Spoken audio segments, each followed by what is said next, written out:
Hey, it's Dr. Quincy Hawley again from Get MotiVETed, and in today's video I want to share 3 strategies or philosophies or principles of life that I learned from Quincy Jones, who is an entertainer. He is a record producer and a musician. I believe he had the first music played on the moon along with Frank Sinatra, so he's a really talented guy. So his first principle is to learn how to handle the valleys. The hills will take care of themselves. And I believe that we can really apply this philosophy to veterinary medicine, because in veterinary medicine we have a lot of valleys or low or difficult times, and then we also have a lot of hills, which are when you do get the really cute puppy, or when you have a client who is really appreciative for the work that you do as a veterinary professional, or when you have a really successful case outcome. Like, those things are really easy to enjoy in the moment.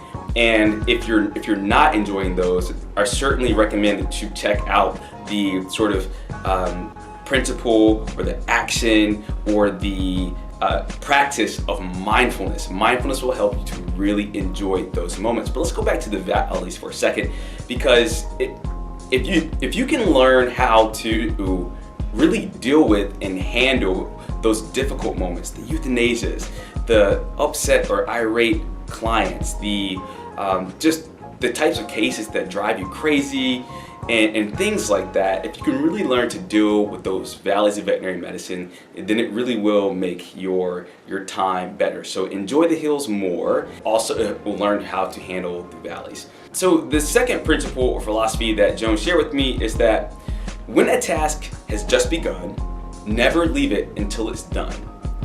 Be the labor, great or small, do it well or not at all. And I actually heard him say that quote just before we kicked off Get MotiVETed University and started that process of all that content creation for the School of Wellbeing.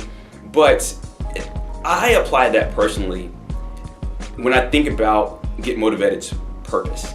So when I think about our purpose of wanting to make poor well-being and veterinary suicide things of the past, eradicate it, like literally, I would like to see a span of 365 days where there are no veterinary suicides, and then I would like to extend that for all eternity. And I know that sounds like a really crazy and really big and maybe even unrealistic goal, but it's something that I would like to go for. And it's something that our company does go for, and that's what we stand for, and we'll always work towards that, to the point where everyone who's involved in this profession, whether they're in shelter medicine where they're seeing a lot of difficult things, or internal medicine or ER where you're seeing a lot of stressful cases, or whether you're a USDA regulatory veterinarian or just a general practitioner, or if you're like me and you do a lot of preventive care and vaccines and things like that. And so when I think about Jones's quote, be the labor, great or small, do it well or not at all. I'm not really comfortable to do a lot of these videos and things like that, but I understand that it's a really great way to reach a lot of people and to get these messages across and out there. Now, for you as a practitioner or a regulatory veterinarian or a technician or whoever you are, I believe that that task that Jones is talking about is being fulfilled in your life's work. In if veterinary medicine or the veterinary profession is your life's work, then I believe that you need to be fulfilled in that. And the labor is great for that. To be fulfilled and well and happy and joyous throughout a really sort of complex profession like veterinary medicine. I really believe that it's a lot of work that needs to go into that. And I don't believe that most of us as veterinary professionals are putting in that work. And if you remember my story of the alcohol abuse, the smoking, the overeating, and just, throwing my life down the drain, I wasn't doing any of the self-work that's required to be successful in veterinary medicine, in my opinion. When I started doing those things, everything changed, and now I live a really great life as it relates to veterinary medicine. And the third principle that I like to share with you all is probably the most powerful out of the 3 that Jones has shared with us and the world, and that is not 1 ounce of my self-worth depends on anyone else's opinion of me. Now, how do I apply that personally?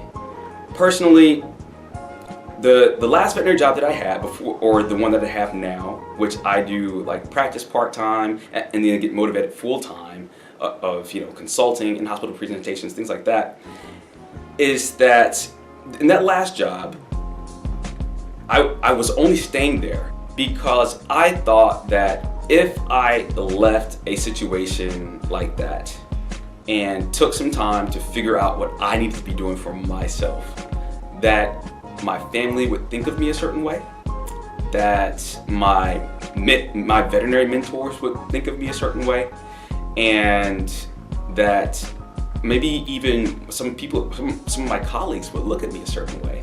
Like, oh, he's a cop-out, or he's this, or he's that.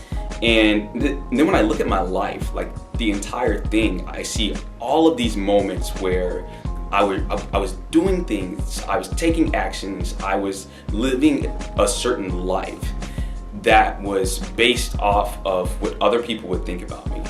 And when I was able to stop doing that, and to hear Jones say that just really empowered me to be able to just go forward and do what I feel like is great work and my life's purpose, which is to help the state of well-being for the entire veterinary profession. Like, that's where my heart is. I think about that all the time. I wake up at 3 o'clock in the morning and thinking about those things and how I can come up with new and creative and strategic ways to make that happen. So what does that look like for you as a practitioner, or for you as a human, whether personally or professionally? And maybe there are things that you do in life right now that you really don't want to do, and you're only doing them because you're afraid of what other people would think about you. Remember what Jones said, not 1 ounce of your self-worth depends on what anyone else would think of you.